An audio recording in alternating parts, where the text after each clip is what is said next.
ella va a decir los objetivos, pero para mí plantearlo, sobre todo en nuestra época, eh, ¿cuál es el rol de la flauta de pico hoy en día? ¿Cuál es su desarrollo? Eh, si va para adelante, si está en decadencia, cuáles son el panorama laboral que tiene la flauta de pico.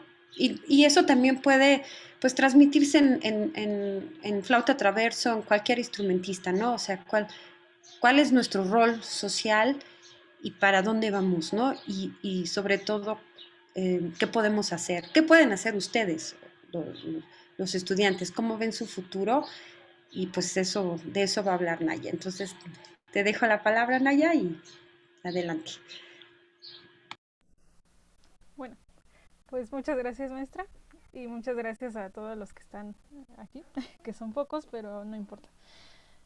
Bueno, como ya lo mencionó la maestra Mónica, yo voy a hablar sobre la concepción social de la flauta de pico y con una perspectiva hacia el futuro. Entonces voy a compartir mi pantalla para que puedan entender mejor de qué hablo. Naya, si puedes hablar sin los audífonos, es que te escuchas muy quedito. Sí.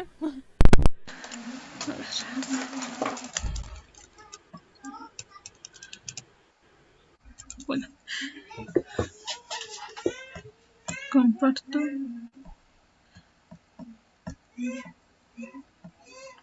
Sí.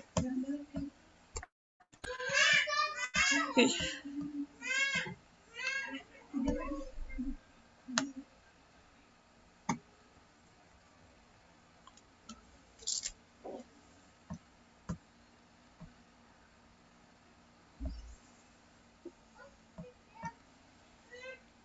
Ok, aquí está. Entonces, la concepción social de la flauta de pico, una perspectiva al futuro. Bueno, antes me presento, mi nombre es Naya López, soy alumna de la maestra Mónica López Lau en la cátedra de flauta de pico de la Academia de Música Antigua. Es, bueno, estudiante de segundo año de medio superior. Y, bueno, el propósito de esta exposición en un principio era hablar sobre la concepción social de la flauta de pico solo en el barroco. Bueno, yo, y me incluyo hace un tiempo, también pensaba que el barroco era como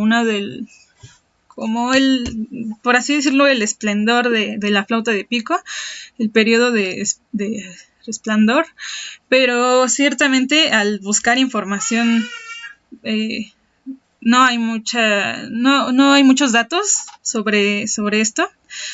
De hecho, sobre la historia de la flauta de pico es muy poca la información que está disponible. Y bueno, yo quiero presentar un panorama general a través de un marco histórico sobre cómo ha ido cambiando la perspectiva o la idea que las sociedades tienen sobre el instrumento. Y bueno, todo esto con la finalidad de exponer los recursos con los que contamos los flautistas de pico. Y al final me gustaría plantear algunas preguntas a manera de diálogo o puede convertirse en debate sobre cuál es la dirección que está tomando nuestro instrumento en el panorama artístico y social actual. Asimismo, cuáles son los escenarios de acción que se nos presentan como flautistas de pico de acuerdo a este panorama.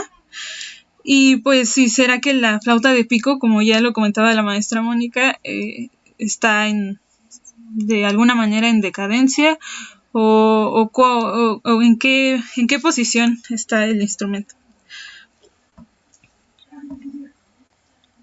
Bueno, para comenzar voy a hablar sobre cuál es bueno, antes que nada, la historia de la flauta de pico, para poder hablar de la perspectiva social que se tiene del instrumento, pues se va a centrar en dos periodos principales y una transición que ahorita explicaré. El primero es el de la música antigua, que data desde el siglo V al siglo XVIII aproximadamente y que comprende la Edad Media, el Renacimiento y el Barroco. Otro periodo transicional en el que se encuentra, bueno, aquí no lo incluyo, pero se encuentra el clasicismo, el romanticismo Y pues finalmente, el más importante, diría yo, el de los siglos XX y XXI, en donde voy a incluir las corrientes historicistas, es decir, las corrientes de interpretación historicista, en donde se incluye todo este periodo de aquí de música antigua, y pues una muy importante que son las corrientes de música contemporánea. Y pues pero ¿a qué me refiero con la concepción social de la flauta de pico? Bueno, pues en realidad esta concepción o este papel de la flauta de pico es el mismo que ha tenido el instrumentista como tal a lo largo de la historia. Vamos a establecer aquí dos tipos de roles o funciones. Una es la función formal, que se refiere a la enseñanza o a la música, el desarrollo de la flauta de pico en la música académica, y pues el informal, que se refiere más a la música popular y a otro tipo de gremios. Bueno, para explicar esto me voy a basar en los periodos que comprenden la música antigua, que son la Edad Media, el Renacimiento y el Barroco, como ya lo mencioné. Bueno, comienzo con la Edad Media. ¿Cuál era el papel del músico en este periodo? Es muy conocida la imagen de los juglares y los trovadores. Voy a hablar un poco sobre ellos para generalizar sobre el músico. Los juglares vamos a entenderlos como los músicos populares. Una aclaración aquí es que con juglares estoy generalizando a todos los grupos de músicos populares de la Edad Media, que incluso se llamaban de distinta manera, pero pues hay mucha ambigüedad en los términos, ¿no? Entonces dejémoslo como juglares, músicos populares. Y por otra parte vamos a tener a los trovadores, que de alguna manera son los primeros músicos de la corte. Son como los inicios de este escenario de desarrollo de la música. Y bueno, los juglares, voy a hablar un poco de ellos. Según la bibliografía que consulté, se dice que estos músicos populares, tal cual pasa hoy en día, se encargan de generar y además de propagar material vivo, es decir, música que está presente y que se mantiene viva en las sociedades. Y esto abre la posibilidad a muchos cambios, ¿no? Esto hace que estas expresiones musicales sean susceptibles a todos los cambios sociales que están ocurriendo. Y bueno, este músico popular se caracteriza por ser muy versátil. No solamente se va a dedicar a la instrumentación. Bueno, aquí cabe destacar que los instrumentistas no se enfocaban solamente en un instrumento, sino que tocaban lo más que pudieran. Y además, como lo digo, debían saber hacer versos, debían saber bailar, es decir, la danza también era muy importante para su trabajo. Y también algo que me pareció muy interesante en lo que leí es que debían saber imitar el canto de los pájaros, ¿no? Esto como una forma de entretenimiento a la sociedad, así como los trucos de magia, las acrobacias. Y bueno, algo muy importante de estos músicos también es que llevan noticias de un lugar a otro. De esta manera transmiten las formas de vida de los lugares por los que van pasando. Y comúnmente se les confundía con salteadores de caminos, es decir, con los villanos o los forasteros de de la Edad Media, es decir, los que no pertenecían a una ciudad ni dependían de un señor feudal, eran personas que andaban por las calles buscando una manera de vivir. Y muchas veces los mismos juglares pertenecían a estos grupos. Bueno, y por otra parte, los trovadores, como ya lo mencionaba, son músicos que en la corte, a través de la poesía, van a transmitir y van a hacer resaltar los valores de supremacía de estas clases sociales a la que sirve, que es la corte. La corte no es la misma corte que después vamos a ver en el barroco o en el Renacimiento. Esta corte se conformaba por la aristocracia feudal y los ministriles son las personas encargadas de acompañar a los trovadores en sus cantos y por lo tanto la flauta de pico estaba al cargo de estos ministriles, que como ya lo mencioné, no solamente tocaban flauta de pico, tocaban otros muchos instrumentos, tanto de cuerda como de aliento. Bueno, en general las características de la flauta de pico en este periodo era que eran hechas de una sola pieza, con taladro cilíndrico estrecho, un sonido rico en armónicos y agujeros grandes, a comparación de flautas posteriores. Algunos compositores de este periodo, no sé si ya lo había mencionado, pero la música, la gran mayoría, si no es que toda la música que se producía formalmente en este periodo era música vocal.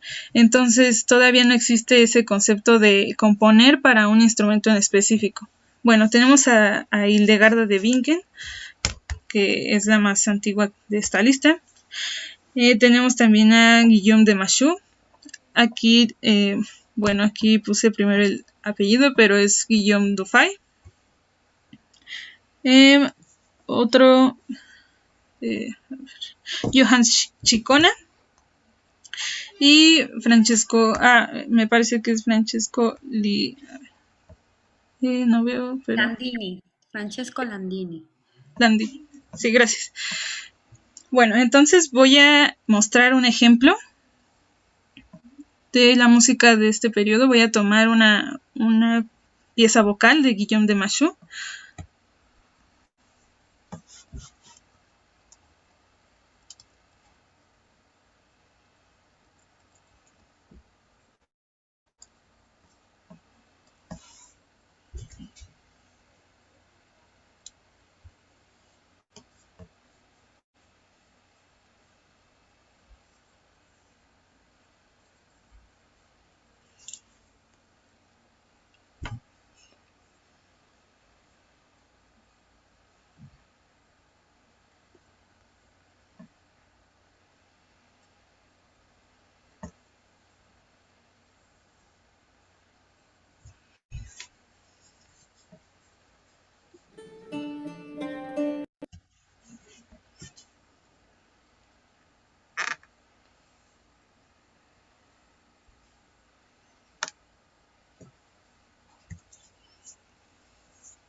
Permítanme tantito. Voy a arreglar esto.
Bueno, hablando un poco del compositor de esta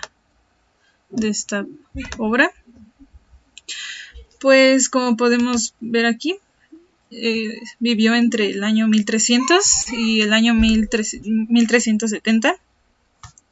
Fue un compositor de la Alta Edad Media y pues destacó por su aporte su ejercicio en el Ars Nova, y pues era un clérigo, al igual que Hildegarda de Bingen, que bueno, era una abadesa.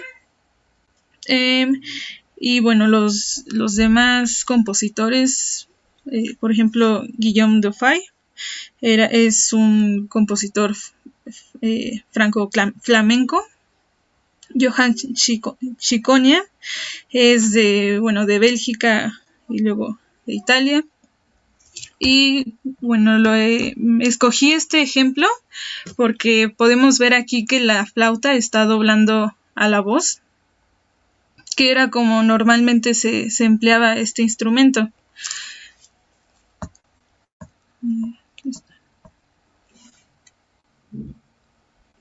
Muy bien. No voy a ondear mucho en cada periodo, ya que debo centrarme en el tema, que es la concepción social. Me gustaría dar más datos, pero trato de ir rápido con la parte de la historia.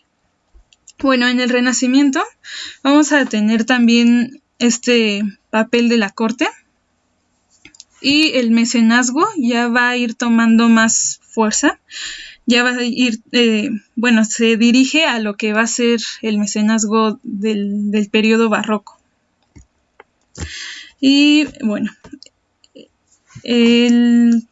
podemos notar la gran importancia que tuvo la flauta de pico en el periodo del Renacimiento, con su aparición en algunos de los tratados de organología de aquel entonces. Tenemos, por ejemplo, me parece que se llama Musica Getuch de Sebastian Bildung. Este tratado es de 1512 y aquí ya podemos observar que se ilustra la flauta de pico. Y bueno, el papel del músico va a ir recayendo más, es decir, el papel formal del músico va a ir recayendo más en las capillas musicales. Y en este periodo los consorts de flautas van a tener gran importancia gracias a la polifonía del Renacimiento, que es como la mayor forma musical que se desarrolla en este periodo.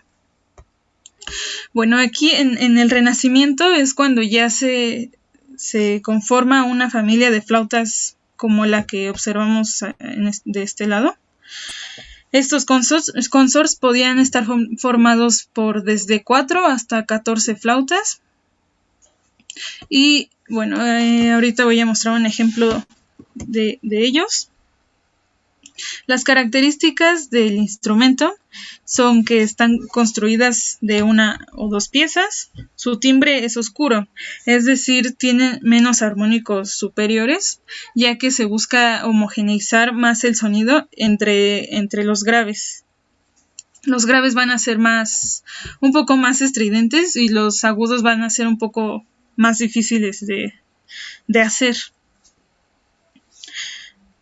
El taladro de estas flautas, como se puede observar acá, es un poco más ancho en la parte de abajo. Es decir, ya no es completamente recto como en la flauta medieval. Y bueno, algunos de los compositores que tenemos en este periodo son Juan de la Encina, Adrien Willaert. Aquí no mencioné uno muy importante, que es John Dowland.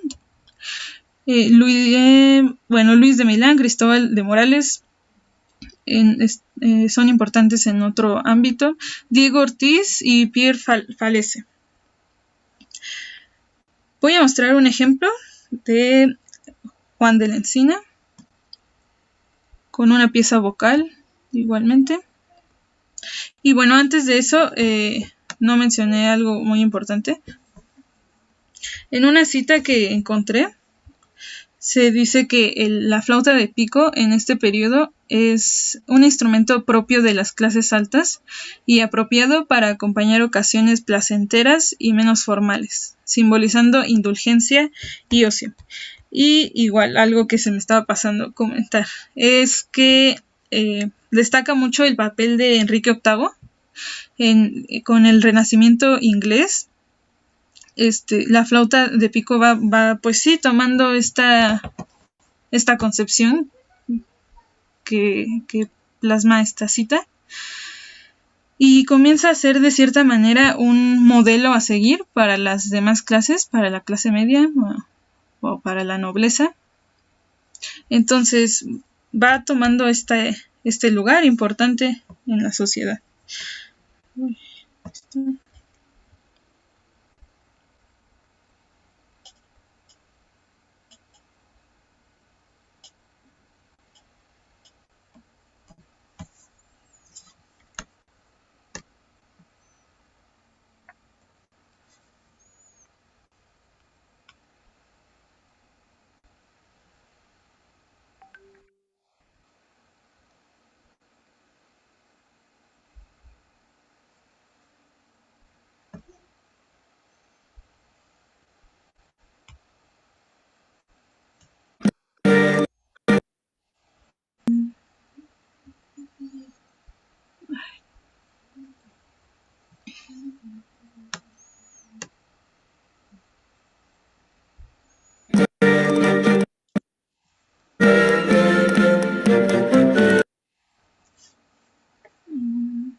Suena mi fama y aun pues en la cama soy muy más artero. No sé qué te diga, tu amor me fatiga, tenme por amiga, sé mi compañero.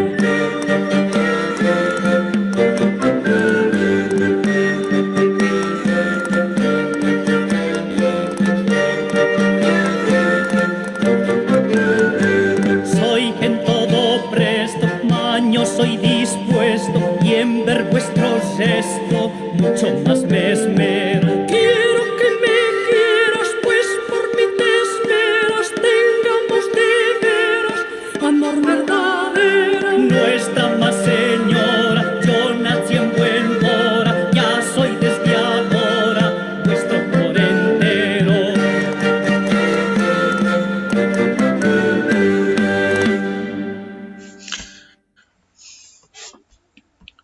Bueno, entonces lo que podemos destacar del Renacimiento es sobre todo el nuevo lugar que se le comienza a dar a las artes, lo que podemos pues notar con las cortes, y pues esta corte ya no va a estar formada por la aristocracia feudal, ya va a ir teniendo cambios en su estructura y ya se va a ir, la burguesía ya va a ir tomando los puestos altos de la sociedad, pues en un proceso muy lento, pero ya comienza a desarrollarse este proceso.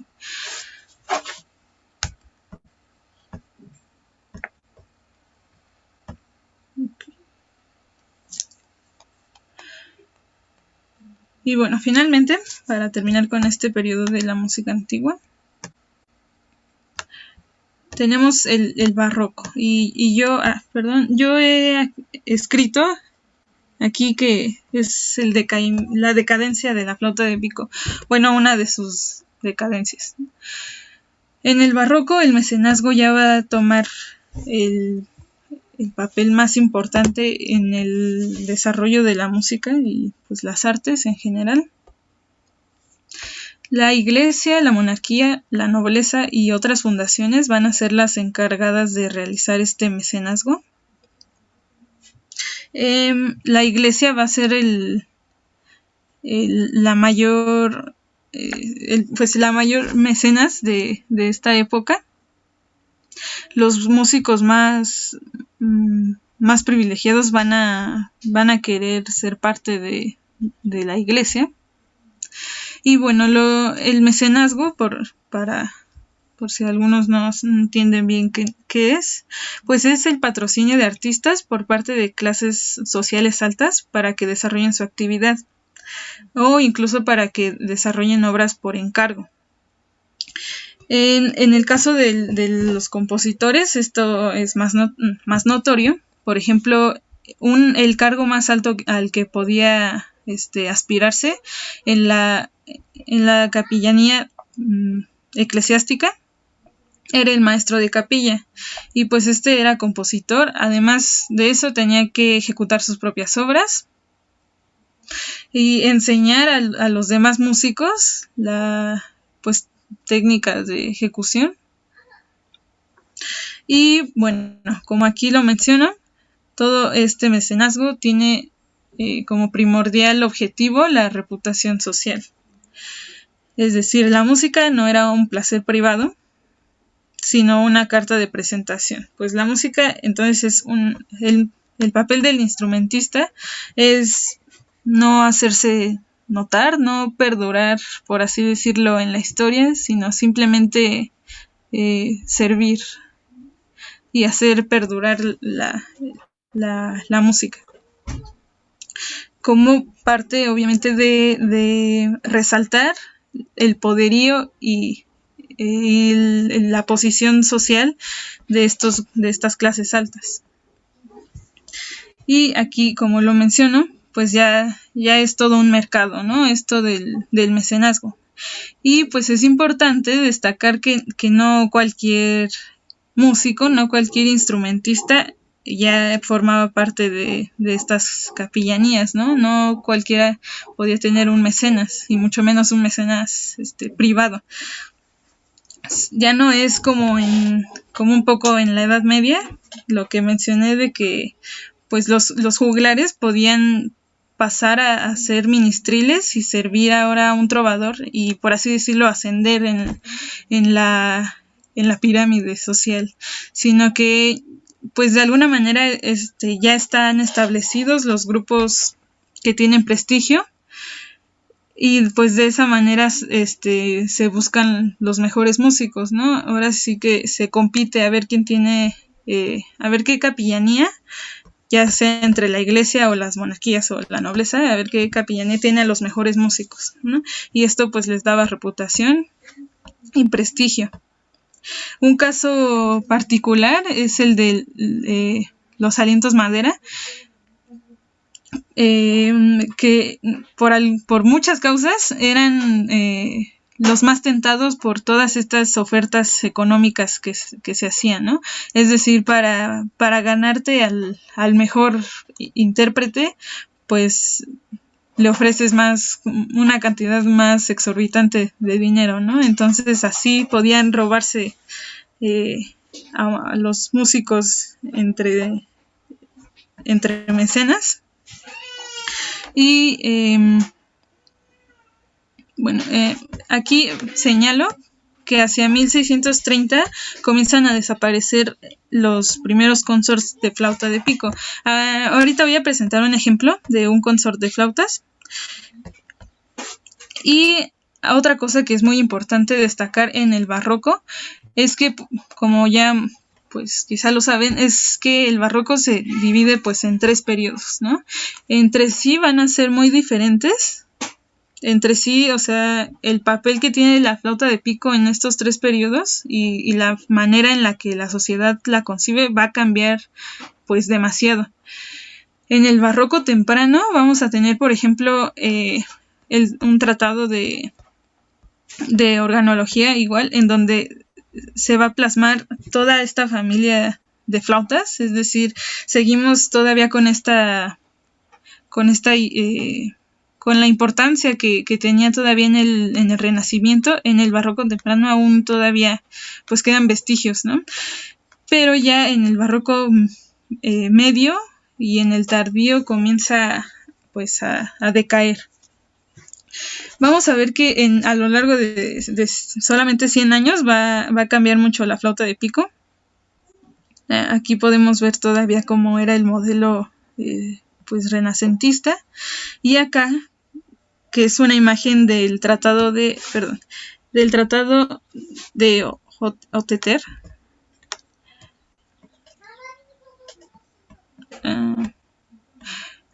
Pues vemos que ya las características de esta flauta ya son las de pues las de la flauta actual, ¿no? Que es la flauta barroca. Bueno, para poder explicar más o menos cuáles fueron las causas de que la flauta fuera más bien perdiendo importancia en el ámbito social, en el ámbito de la música de las cortes y de las primeras formas de orquestación, pues son en el siglo XVIII comienza a tener un menor rango que otros instrumentos de aliento como el oboe y el traverso. En un inicio, en el barroco temprano, tenía el mismo registro. Sin embargo, pues estos demás instrumentos tuvieron otra evolución y pues la flauta de pico quedó con un rango menor que ellos. Y las razones por las que se compusieron pues grandes obras como las de Antonio Vivaldi, los conciertos para flauta de pico, es que antes, en el siglo XVII, era uno de los únicos alientos completamente cromáticos, ¿no? Además de la facilidad que tenía pues para cambiar de octavas, etcétera. Como bueno, otras características es que ahora está hecha de 3 piezas, su taladro es cónico, cerrado hacia el pie, tiene graves delicados y agudos potentes e incisivos, y tiene un sonido más rico en armónicos. Gracias a esto, pues los agudos van a tener más potencia y los graves pues van a ser más delicados. Voy a proyectar un ejemplo de una pieza de Jacob van Eyck, que es un maestro de capilla, es holandés, y pues tiene una compilación de varias obras de variaciones para flauta de pico.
Entonces, como ya lo comentaba, el mecenas más pagador, por así decirlo, el que mejor pagaba y el que más oportunidades ofrecía era la iglesia. Sin embargo, eh, el cabildo civil, es decir, los que reclutaban a músicos normales, o sea, gente que no pertenecía ni a la iglesia, ni a la monarquía, ni a la nobleza, pero era gente adinerada, eran los que más contrataban a los músicos. Los hacían que tocaran en ocasiones importantes, en festividades de locales, y tocaban en espacios públicos, aunque no cualquier público estaba ahí. Por ejemplo, plazas o pues en general espacios al aire libre, y esos mismos cabildos civiles, es decir, que no pertenecían a la iglesia, los podían contratar también para que tocaran dentro de las mismas capillas, ¿no? O sea, todo esto era, pues, era todo un mercado, ¿no? La contratación de los músicos, y muy importante la de los instrumentistas. Para comprender un poco más qué tan importante era un músico, un instrumentista, es que, pues bueno, no había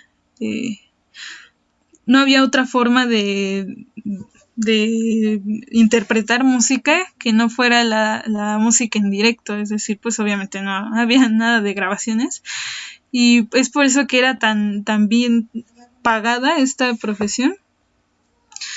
Y de esta manera, pues el músico, el instrumentista, va tomando un lugar en la sociedad más privilegiado. Sin embargo, a esto nos referimos solamente con el papel formal del músico, ¿no? Es decir, todo este prestigio que debían ganar y toda esta imagen que debían limpiar de la Edad Media, por así decirlo, pues sí lo consiguieron, ¿no? A ver. Para hacer contraste con la pieza que mostré, voy a poner otro ejemplo que ya es del barroco tardío. Es un ejemplo de una sonata de Friedrich Händel. Pues aquí ya tenemos casi un siglo de diferencia, ¿no? Entre la vida de Jacob van Eyck y la de Friedrich Händel. Y bueno, antes de que ponga esta sonata, es importante decir que, como ya lo dije, el músico no trabajaba para perdurar, ¿no? No se tiene ese concepto del genio musical que se va a desarrollar ya posteriormente hasta el siglo XVIII. Igualmente el instrumentista, o los flautistas de pico, que no eran como tal pues solamente flautistas de pico, solamente su papel en la sociedad era pues reproducir.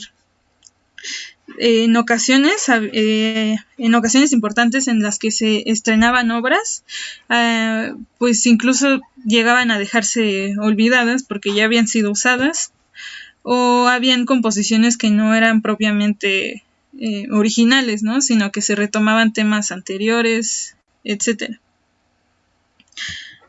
Okay.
Eh, Aquí vemos como ya el papel, o sea, el compositor ya va tomando más un papel como individualizado, o sea, ya va dirigiendo más su obra hacia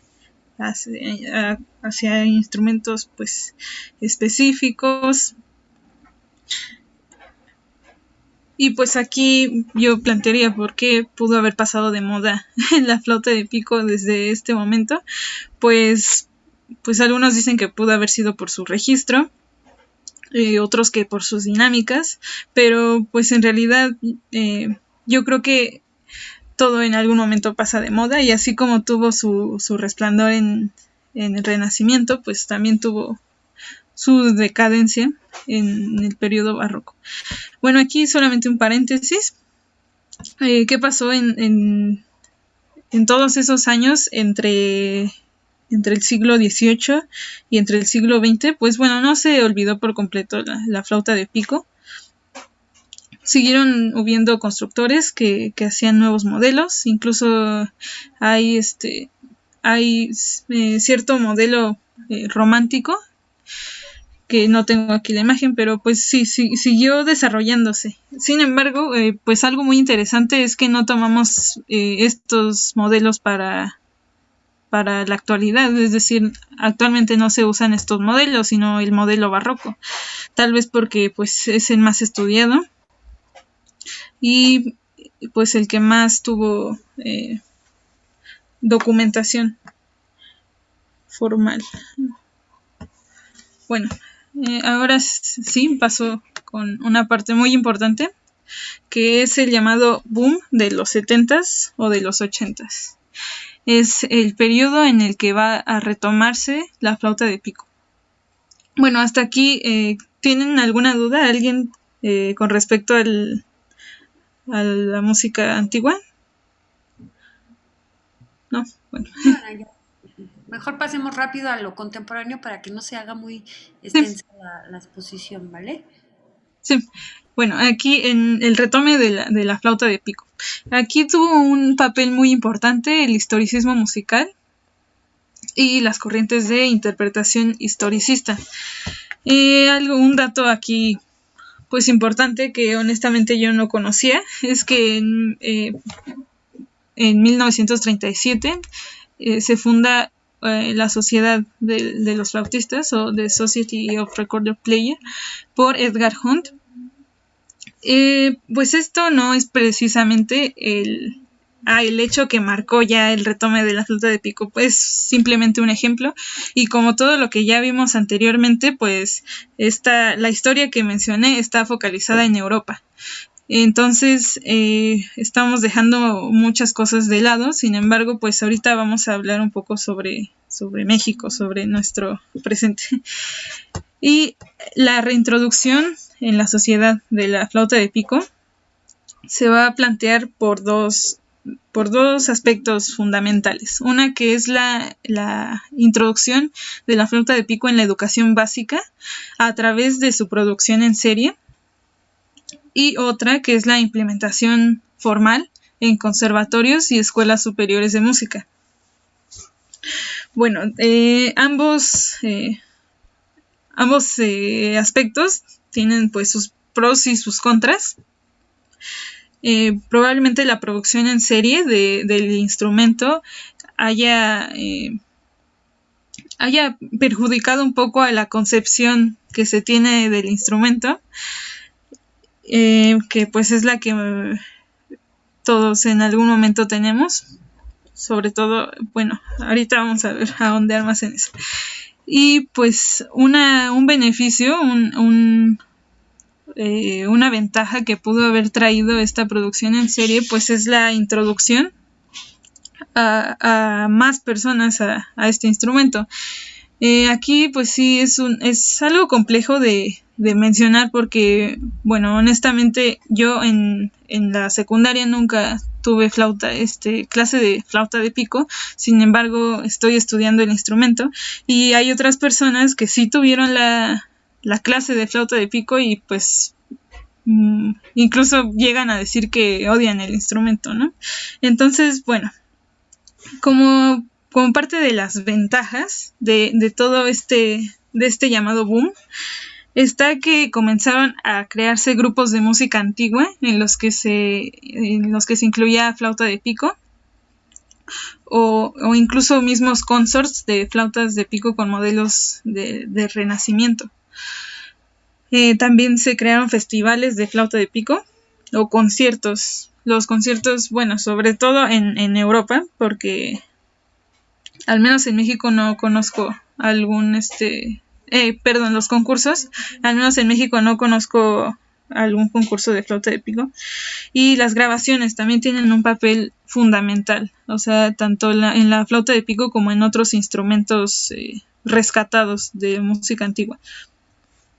Bueno, aquí está la flauta de pico, como ya lo mencioné, la flauta barroca, y pues un personaje muy importante en este retome de la flauta es Franz Bruggen, que bueno, murió apenas en 2014, y pues él se puede considerar como el fundador de la escuela holandesa. En Holanda la flauta de pico pues tiene un lugar diferente, muy muy diferente, ¿no? que en nuestro país. Aquí es donde mencionaba esto de los concursos. Ahí sí pues hay muchos concursos de flauta de pico. Y pues algunos de sus discípulos más relevantes son Walter van Hauer y Kees Boek.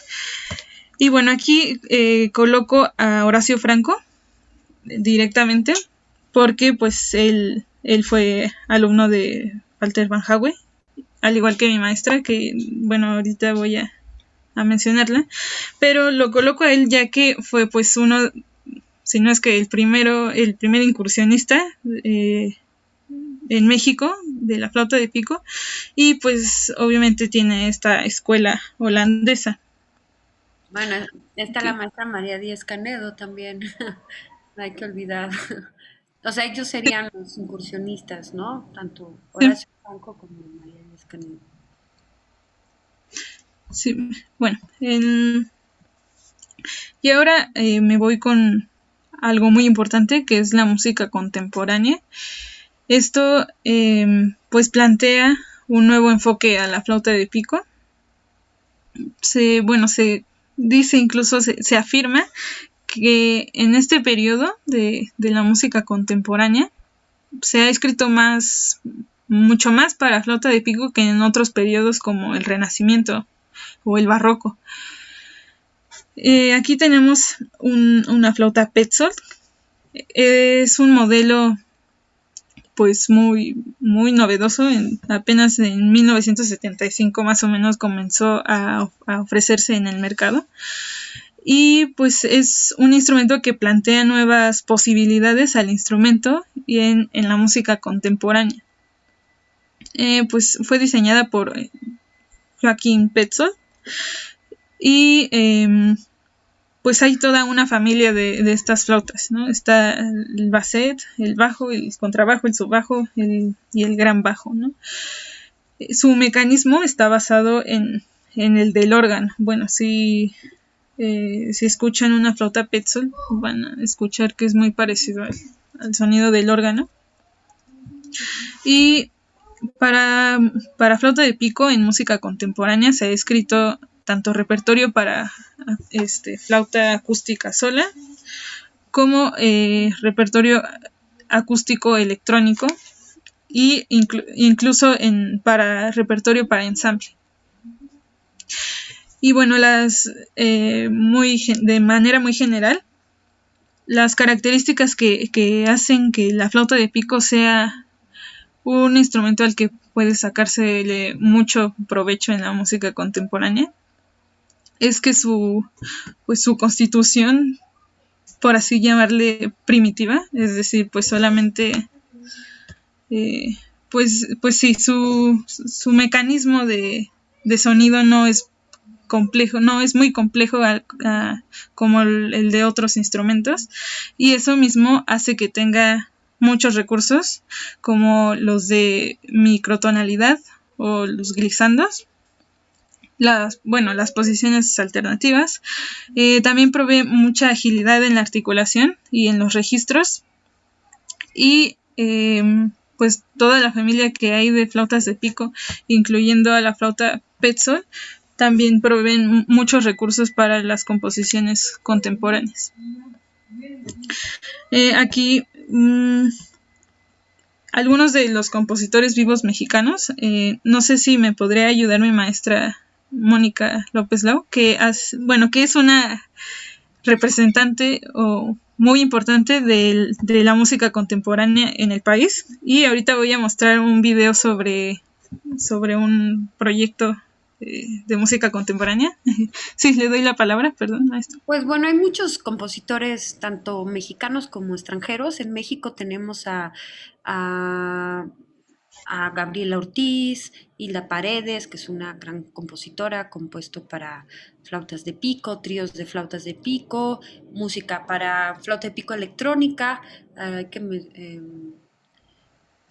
también Salvador Torre ha compuesto, Ana Lara también ha compuesto, el compositor Alejandro Romero, Mauricio Rodríguez, en fin, digamos que la gran mayoría de los compositores vivos de hoy, del siglo XX, han compuesto para la flauta de pico. Justamente como dicen allá, pues es un instrumento muy versátil. Yo no me clavaría mucho en esto porque el punto no es hablar de la flauta de pico, la música contemporánea, sino qué rol está teniendo la flauta de pico en nuestro, y no nada más la flauta de pico, ¿no? La flauta traversa, ¿no?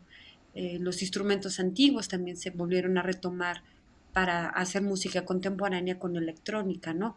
Entonces es otra vertiente que socialmente ha tenido la flauta y que también se traspasó, digamos, las fronteras respecto a lo que es la música clásica, la música barroca. O sea, la flauta Petzl, por ejemplo, la flauta de pico contemporánea, se presenta muchísimo en proyectos multidisciplinarios, ¿no? En donde ya vemos danza, vemos video, vemos teatro, eh, o sea, se puede presentar con otras disciplinas. Entonces, cosa que no sucede tan fácil con otros instrumentos clásicos. O sea, la flauta de pico ha tomado una dirección muchísimo más fuerte respecto a este repertorio, ¿no? Que se puede eh, desarrollar en otras disciplinas, justamente por eso, ¿no? Sí, bueno, no sé si me permitirían proyectar el video o prefieren que lo proyecte. Yo les explico brevemente porque para que no se haga muy extensa y podamos pasar a las preguntas, ¿no? Que nos vas a hacer. O sea, la flauta, como dices, es una flauta que se inventó en los años 70. Como pueden ver, es una flauta cuadrada que fue tomada como modelo de los órganos positivos que tienen flautas cuadradas, y a Eberhard Petzold se le ocurrió ponerle llaves y orificios a ver si sonaba como una flauta, y hace sonidos increíblemente locochones. Si quieren ondear, pues ustedes se pueden meter en YouTube, o hay muchísimo material que pueden encontrar con este instrumento, y normalmente este instrumento se presenta justamente en proyectos de música electroacústica. Es un instrumento que forzosamente tiene que ser amplificado, y normalmente se acompaña con la música electrónica. Entonces, para los flautistas de pico, tocar Petzl abre una infinidad de posibilidades para hacer proyectos y música contemporánea, ¿no? Eso sería, digamos, su rol social en el siglo XXI. Sí, para seguirle, Naya. Sí, está bien. Bueno, muchas gracias. Sigo. Bueno, finalmente tengo aquí una diapositiva que habla sobre los escenarios laborales y la actividad musical para los flautistas de pico en México.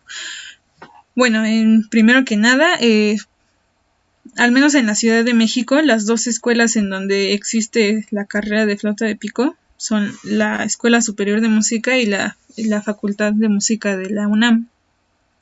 La carrera de flauta de pico en la Escuela Superior de Música, ¿me podría ayudar, por favor, maestra Mónica, en decirme en qué año fue formalmente? Formalmente, creo que fue, ay, Van Saben, tú también. Pues bueno, se hizo la propuesta en el 2009, tomó varios años en formalizarse, o sea, digamos que se hizo la propuesta, se abrió como un taller y aproximadamente después de 3 años, 4 años, se formalizó. Digamos que a partir del 2012 o 2013 se abrió la carrera de flauta de pico en la Escuela Superior de Música. Sí, bueno, pues es muy, muy reciente esta carrera. Y bueno, igualmente en la Facultad de Música no tengo tampoco el dato de en qué año se fundó. No sé, igual si me puedan ayudar. ¿Hay alguien de la Facultad de Música? No sé.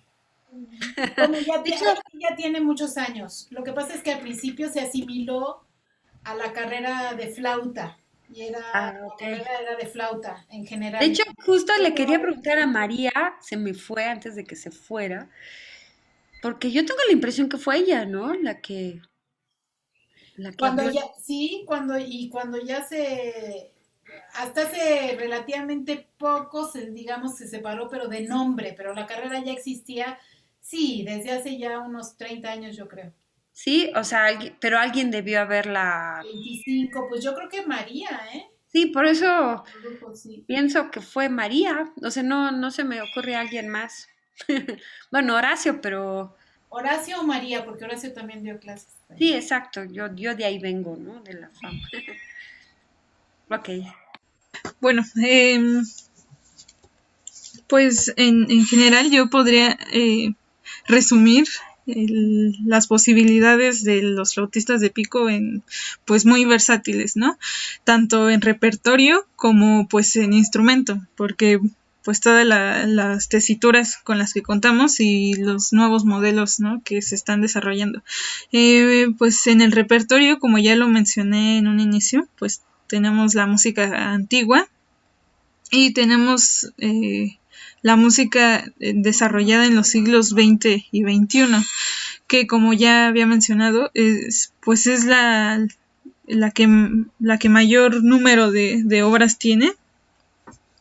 Y pues por lo tanto yo creo que es una de los enfoques que deberíamos tener los flautistas de pico, independientemente de si no queremos especializarnos en música contemporánea, sí sería conocer el repertorio y pues todas las posibilidades que abre, ¿no?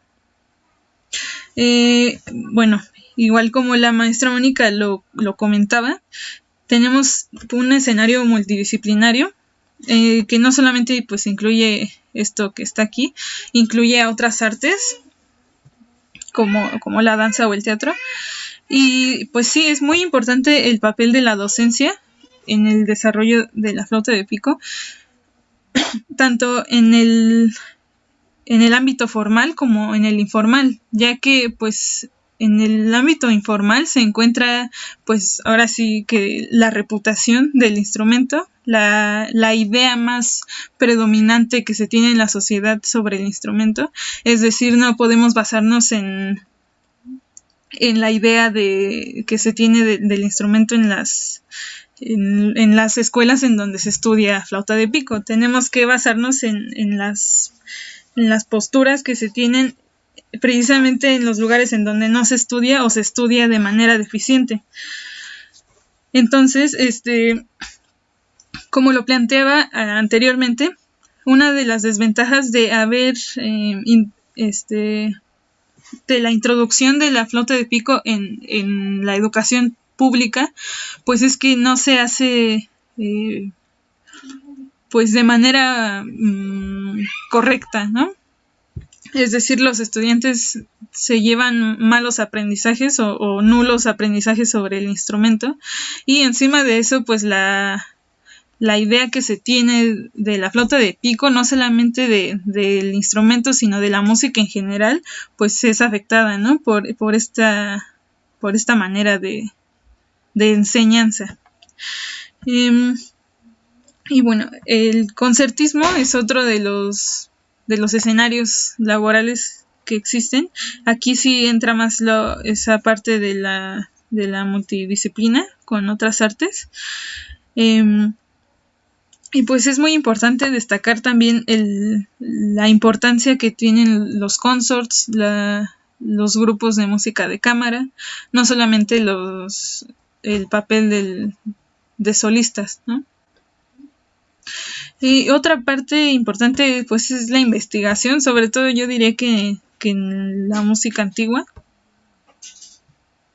De esta manera pues se podría entender un poco más pues cuál es la importancia de rescatar todos estos instrumentos, ¿no? Antiguos. En uno de los textos que leí decía que pues si valoramos una obra de pintura o una obra arquitectónica, entonces hay que valorar también los instrumentos y las formas musicales del pasado, ¿no? Y pues en general, con todo este panorama histórico que presenté muy, muy, muy breve, me gustaría que, bueno, me habría gustado que hiciéramos algunas analogías, es decir, comparar, bueno, el mecenazgo, ¿no? En el barroco. ¿Con qué se puede comparar, no? Actualmente. Bueno, pues los mecenas de nuestra actualidad son instituciones, gobierno. Sin embargo, pues no diría que mecenas como tal, porque no se le da demasiada importancia al arte, ¿no? Y bueno, seguiré complementando posteriormente. Ahora sí quiero entrar en el diálogo con todos ustedes. Y para eso primero planteo la pregunta de cuál es la dirección que está tomando nuestro instrumento en el panorama artístico y educacional actual. Es decir, qué posibilidades educacionales y qué posibilidades en el ámbito también del concertismo tenemos como flautistas de pico. ¿Cuáles son las oportunidades o los escenarios que ustedes piensan más importantes para nuestro desarrollo?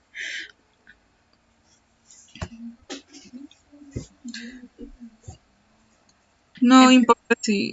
bueno, sí, Sí, perdón. ¿Empezamos con esas dos preguntas o nos lees todas o las vamos haciendo una por una o así abrimos? bueno, ¿cómo preferirían que fuera? Pues podríamos plantearlas todas si quieres y cada uno puede dar su punto de vista, ¿no? Sí. Porque al final todas llegan a un mismo punto, ¿no? Es como, eh, pues, o sea, hay dos vertientes, ¿no? Eh, hay dos vertientes prácticamente en la carrera de un músico, de un artista, tanto flautista de pico como flautista traverso pianista, pues digamos que los dos panoramas que tenemos es ser concertistas, dedicarnos a la música de concierto, ya sea pues en el caso de los instrumentistas clásicos, pues en una orquesta, en un ensamble, solistas, esos son, o multidisciplinario, etcétera, o bien en la educación, dando clases, ¿no? A veces se pueden combinar ambos.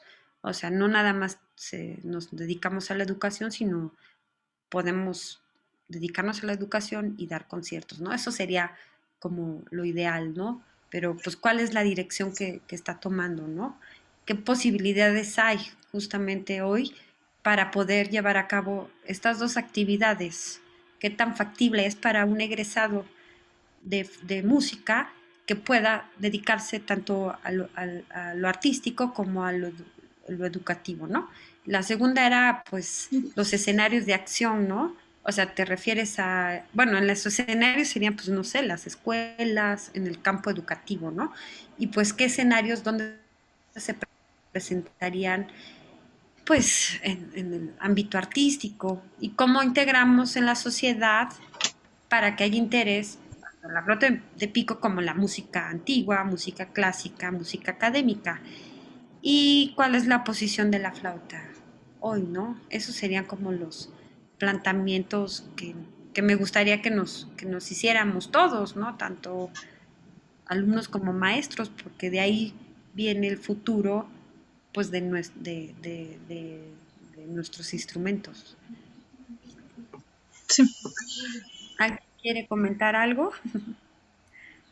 Si quieres, ya puedes cerrar la ventanita para sí. verlos. Si andan si todavía andan por ahí. Entonces, pues yo creo que está muy interesante. Veo, bueno, muchas felicidades, Naya, por tu exposición. Muchas gracias. Está muy amplia, cubre muchos parámetros, muchas cosas.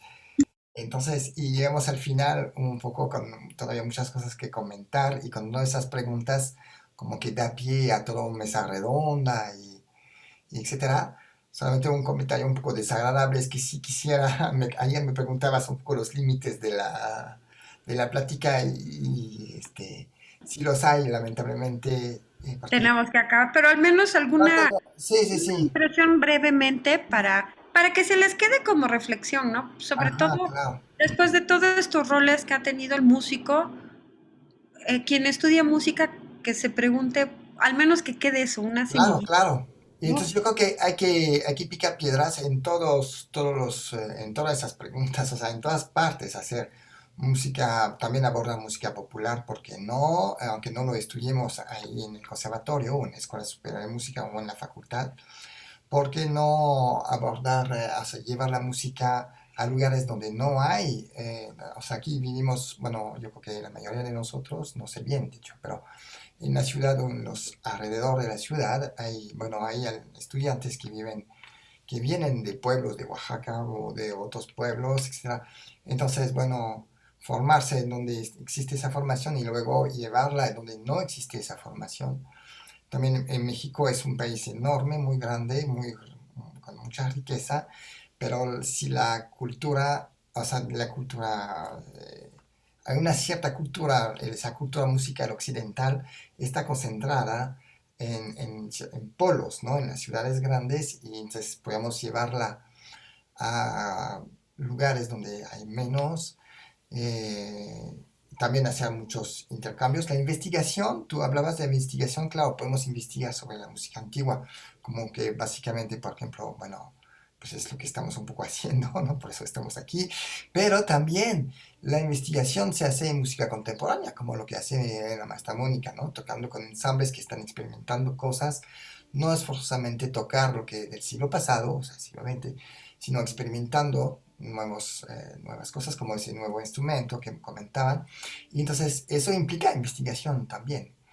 O sea, la investigación no es forzosamente investigar sobre cosas del siglo pasado o lo que pasó, sino en las tecnologías actuales, ¿no? O sea, o futuras, justamente. Esa es investigación también. Esas, hay que estar muy alerta y luego unos se enfocan más o se especializan más en un área o en otra, en la pedagogía, en la construcción, como por ejemplo el siguiente interlocutor aquí en esa pequeña plataforma es un flautista pues que se dedicó luego a la construcción de instrumentos. Entonces se enfocó en esto y ¡pum! Se desarrolla, ¿no? Entonces unos les encantan pues la cuestión de la historia o de la divulgación, difusión. Entonces yo creo que hay que ir un poco, estar muy alerta en muchas partes y no creer también que la música se limita a las orquestas y la Escuela Superior de Música, o por decir el formato conservatorio, pues, ¿no? Que es conservatorio, pues lleva un nombre un poco pesado, pues que conserva. Entonces, hay que romper un poco las paredes y abrir ventanas y, bueno, a partir de esos conservatorios o esos polos de educación, abrirnos y experimentar otras cosas, ¿no? Entonces está muy bien ese tipo de diálogos, etcétera. Lamento que no haya más gente para Sí, no, dialogar sí, más. pero es como, ¿qué se puede hacer? Y lo has resumido todo. La única pregunta sería, ¿quién podría ser nuestros mecenas, no? Ah, El los problema es que mecenas, sí, sí es hay todo. mucho que hacer, pero ¿quién nos paga, no? O sea, Sí, yo claro. podría ponerme a investigar sobre música novohispana toda mi vida, pero todos me Sí, hacen súper, ¿no? Sino, eso es como también para subsistir, ¿no? Que no sea un hobby, sino que también sea claro, un medio necesitamos de vivir de y esto. eso es para pensar, porque si tenemos un rol social importante, la sociedad lo va a exigir y el gobierno pues también le va a dar su valor, ¿no?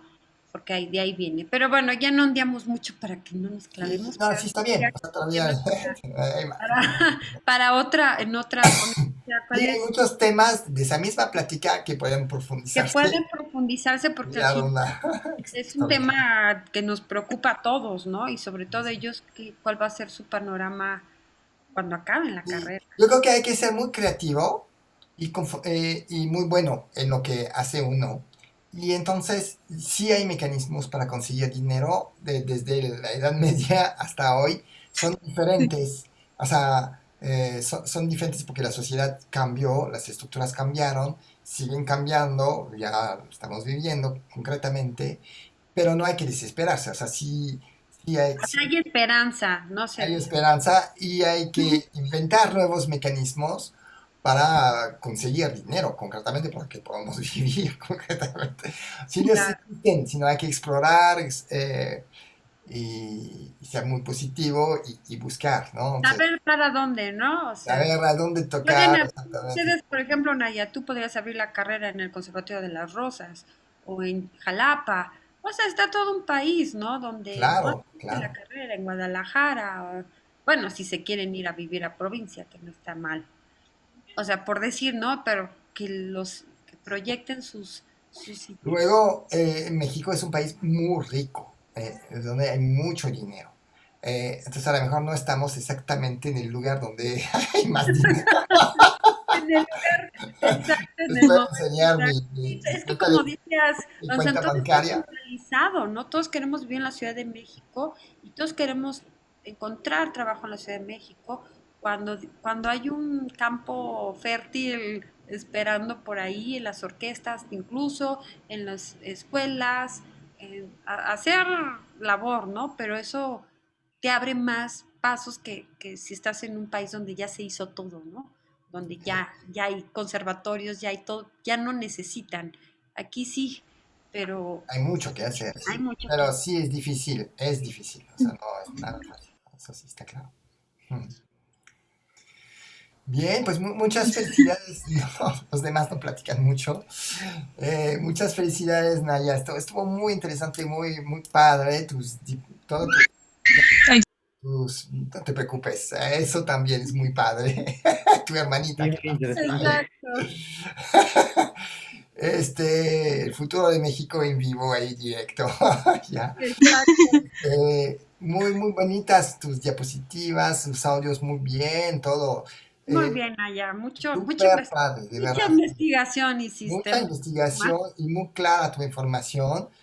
Estuvo muy bien. Solamente tal vez muchas gracias. tu vida sí fue muy extenso, ¿no? Entonces por eso estamos un poquito de acomoda. Sí, como- Pero estuvo muy interesante. Bravo a su maestra también, a tu Ah, maestra no, también. gracias a ti, Todo Vanessa, se organiza, por está súper bien. organizarlo.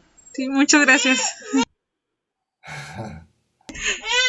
Pues igual a todos los que estuvieron presentes, que fueron pocos, pero Sí, lo fueron, lamento mucho, pero pues a ver qué pasa. ¿Qué podemos hacer?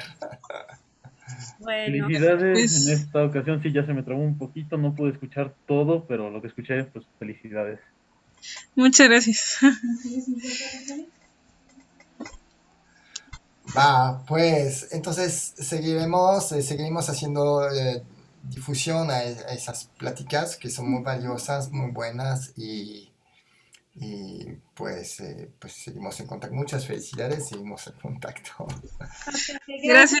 Susan. Bye. De nada, un abrazo a todos. Luego, gracias. Igualmente.